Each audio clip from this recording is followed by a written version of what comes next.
ત્યાં સુધીનું જ્ઞાન આપે. દેખાય છે ત્યાં સુધી એને ભૌતિક જ્ઞાન. જે દેખાઈ રહ્યું છે આંખથી એ બધું છે વિનાશ. દાસ મહેશ કે જ્યાં દ્રષ્ટિ ન પહોંચે એ પદ છે અવિનાશ. જેટલું આંખથી દેખાય બધું વિનાશ, એ બધું ખાક. દાસ મહેશ કે જ્યાં દ્રષ્ટિ ન પહોંચે, જેને જોઈ ન શકાય, એ પદ છે અવિનાશ. એ અવિનાશી પદની જેને જેને ઓળખ થઈ, એ મહાપુરુષો ભીતરનો ખજાનો પ્રાપ્ત કર્યો છે.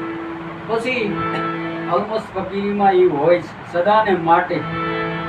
એમનીમાં એક દિવસ એમની માટે એવો નથી હોતો કે જ્યાં મોજ ઘટતી હોય, જ્યાં આનંદ ઘટતો હોય, કઈ હોય નહીં.